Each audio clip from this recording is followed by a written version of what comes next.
Well, as you guys know, I have a Corvette Z06 that I lowered with the collars, and unfortunately, my front lift doesn't work. Now, luckily, today, I did figure it out.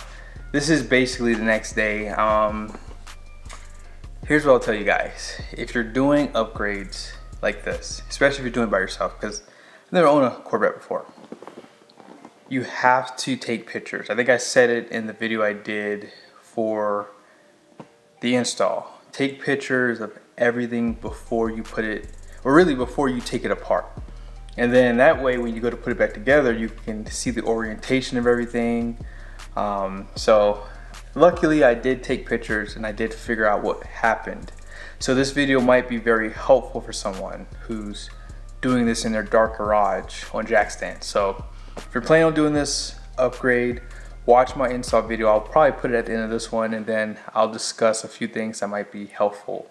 But before we do that, I want to show you guys what GM sent me for my Corvette. It's pretty cool. Now, full disclosure, I got this a long time ago, okay?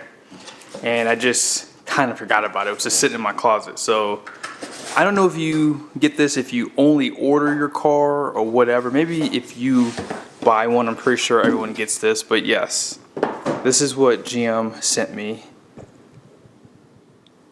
Pretty cool. And when you open it up, first thing you see is your VIN number. It's like a book basically. And it's just pretty much going through, I guess, the generations of the Z06 basically. And they have this in here, just like a congratulation thing. And lastly, you might have thought you were getting a model car scale of your Z06, but nope, they just give you this really cool color. Like, this is basically the Sea Wolf Gray, and it has like this plaque here. Let me take it out real quickly. Hold on one second. Not bad. It's pretty cool. Thank you, GM. All right, let's jump into the video. I don't know if you guys remember this car in its stock form, but when you lower a car, this is not even a aggressive low. I mean, normally you can go about 2 inches on these cars. So if you get the collars and then get the lowering springs, you can go just under 2 inches, but that's too aggressive. I think this is perfect. And yes, it changes the whole dynamic of this car. It makes it look more like a supercar for sure. But yes, the fronts is where I had my issue. The rears, no issues whatsoever. If you don't get the front lift on this car, you can pretty much do the exact same thing out back. I'll be honest with you guys, personally, I didn't know that. But yes, if you get the car without the front lift, they have coilovers and you can just dial them down like you did the rears, and you can lower the car. However, when you have the front lift, you have to get the lowering collars to get the car lower, okay? So I'm gonna go ahead and turn in the wheel so you guys can see here what happened.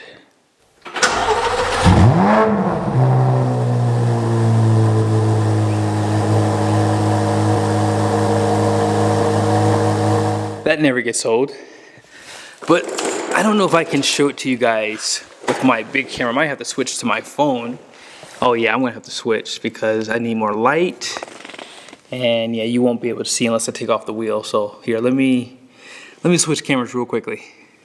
So you guys will probably see that lift system right there. I'm gonna zoom in, you guys see the connector, and then to the right of that connector is a banjo bolt, basically. So you have to undo that, obviously, to get this whole assembly out. Now, they do use brake fluid for that system. And when I undid that bolt, obviously a little bit of the brake fluid came out, leaked a little bit, so I put something down. But when I went to go put this all back together, I did this later in the evening time. So when I tightened it, you guys see how this banjo bolt, it's not a actual square. It actually has 5 sides. And you can see like to the left of the bolt, it has like a, I guess you can say it's like a block, like a, I don't know what you would call that, but basically you have to make sure the orientation of this is like this. And so when I tightened this back up, it was later in the day, and it must have turned enough to where it wasn't completely secure. So when I went to go use the lift, it gave me this error message, and the lift system would not work.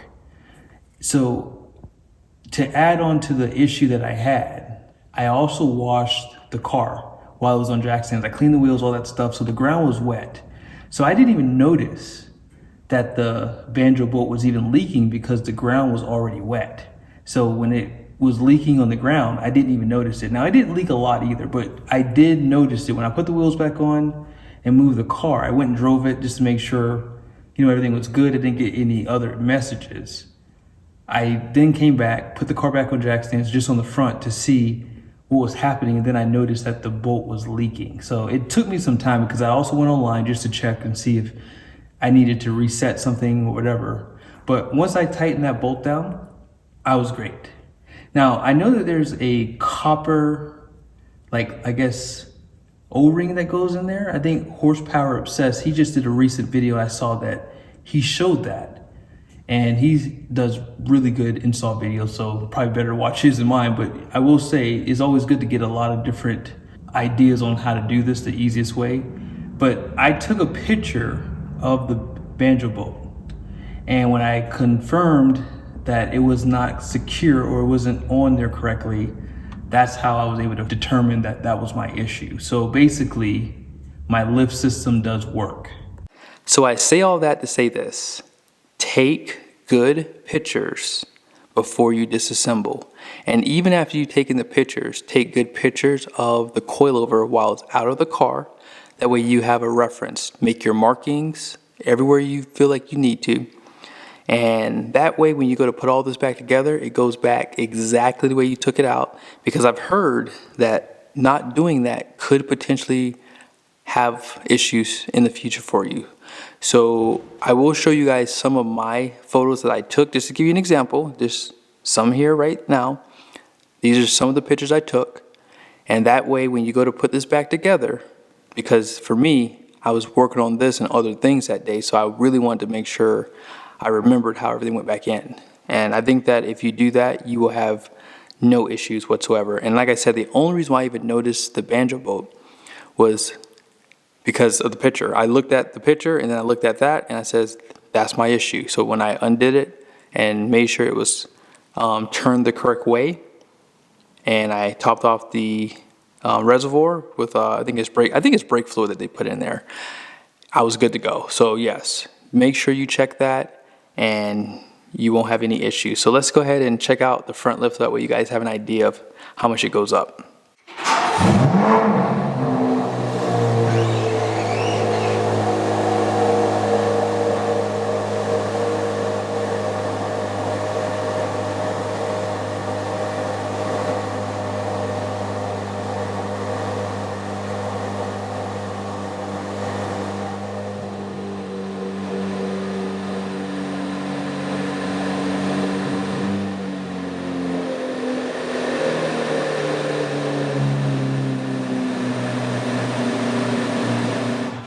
No issues. So as I said, take good pictures. And when you do go to put everything back together, you may have to top off the reservoir with fluid for the lift system. So just make sure you do that, because I did lose quite a bit of fluid even before I noticed the bolt was leaking.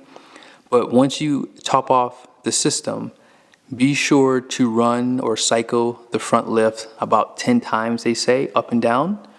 That way you can get all the air out of the system. And if you're looking to do this in the future, just go ahead and pick up some GM fluid for the front lift. I think it's just brake fluid, so just don't quote me on that, but I believe it is just brake fluid. But yes, this is a very easy install to do by yourself if you do have a good knowledge of cars. I've done a lot of upgrades in the past, so this was probably up in the middle of difficulty. And my next mod, what are we gonna do next? I don't know. In the comment section, let me know. I do have to mention one thing though. I pretty much had the exhaust thing squared away, but then my friend sent me this photo over the weekend, which you guys will see next week. I was ready to get a titanium exhaust, not right now, but probably within a month or so. I was gonna go ahead and maybe order one. And then my friend sent me this picture of his exhaust that he just replaced.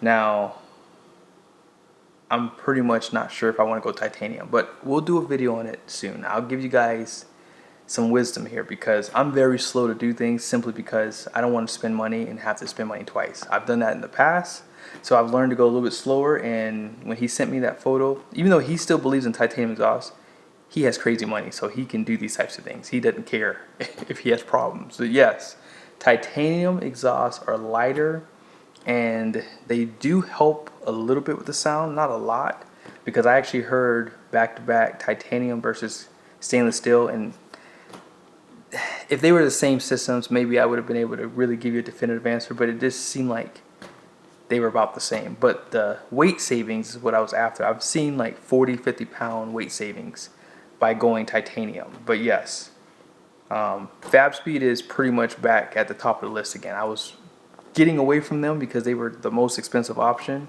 but they are made in America, which is always a good thing, but they are a little bit more expensive because of that. But there's something else that they do that will be very beneficial to spend the extra $1,200, $1,300 for their system, which we'll go over in the future. So be sure to subscribe to the channel. The other issue I have is how long am I going to keep this car? I'm always high and low. See, everything I own is for sale.